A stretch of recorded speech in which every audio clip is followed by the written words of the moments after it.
Hello, everyone. Today we're going to do a short podcast on bath water and what to think about this substance that we have come in contact with often. I don't take a lot of baths in America. I used to in France a little bit. I'm not sure how smart that was because I wasn't as awake as I am now to some of the things in the water. But definitely, I sense the reason, like the no when it came to America. I just felt it. I was like, don't get in this water. And so I have found that you can help save the water to some degree through using Epsom salts and things like that. You basically are trying to purify the water. I'm no longer in the Epsom salt argument for my own health. Now I just understand Epsom salt's just there to get the water less dirty.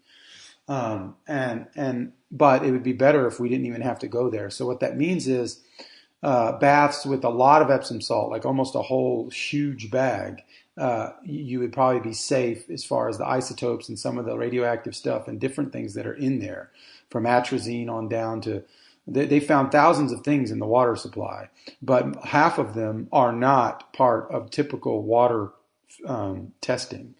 And that's been done by the EPA, and even local tests are sometimes sharper than the EPA, but they don't contain these elements like atrazine, for example, and others, radon, certain other isotopes, iodine 131, and there's different things that they're not part of their typical testing. So these things can be outside of that. Glyphosate may also be part of that.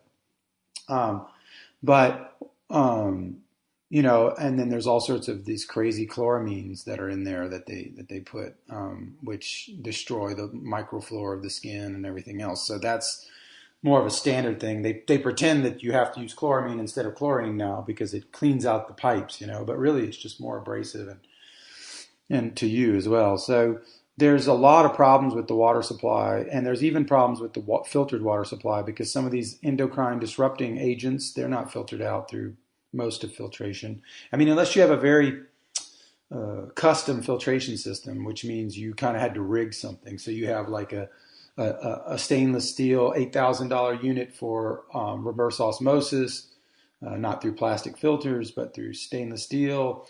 And then you've added to that an aeration pump, which aerates all the radon and some other potential contaminants.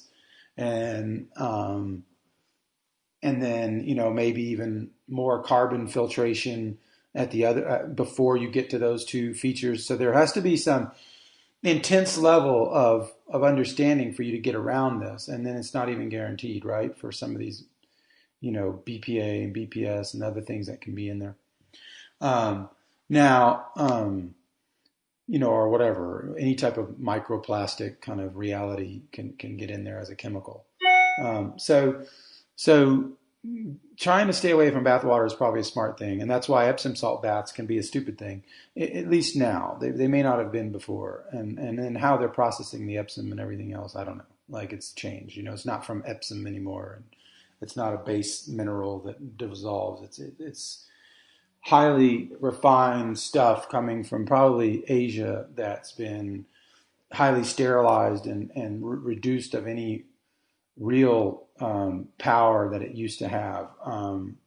And so that makes the molecule kind of saturated with little teeny pieces of solvents. Even though they say that all gets extracted out, it still means that where you would have had a sticky molecule before that could have pulled some toxins out of you, and which is one of the reasons we do Epsom salt bath, now you have a molecule that has a bunch of little mini stubs of solvents that have been used to treat and clean out this potassium derivative mining magnesium asbestos operation all over industrial China, half of which is probably done through Tibetan exploitation.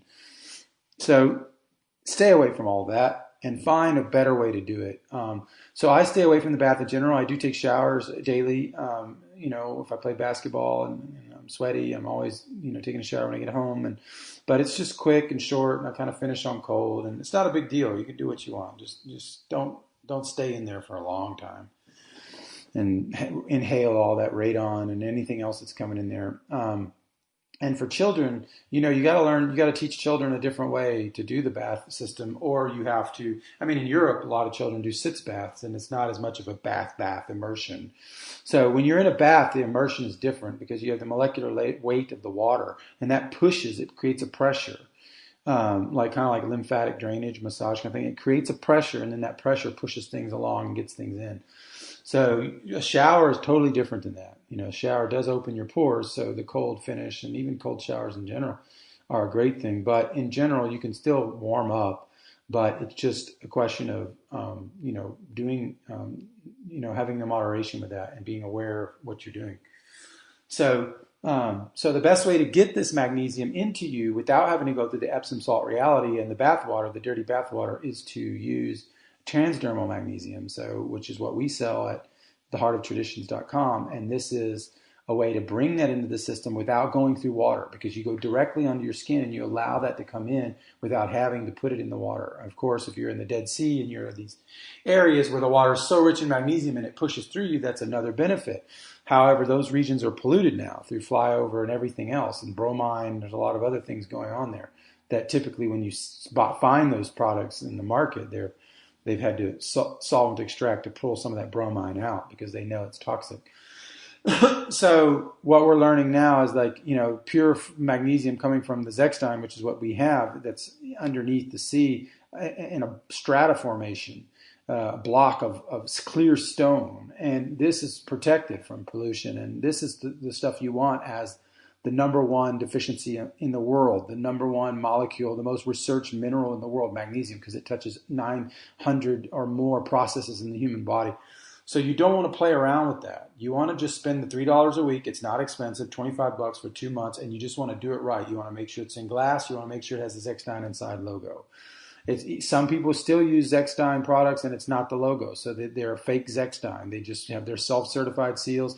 Other people may have the logo, which does mean it's real Zechstein in there, but they may dilute and not give you maximum strength because they want to keep some of the tingling sensation down or whatever it is.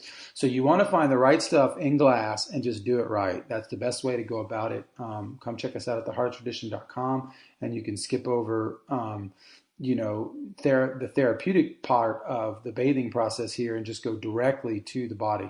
This will not only help with weight loss and sleeping and cramps and pains and things like that, but it'll also help over time to pull out some of these endocrine disruptors and heavy metals and things like that magnesium is famous for in chelation with via chelation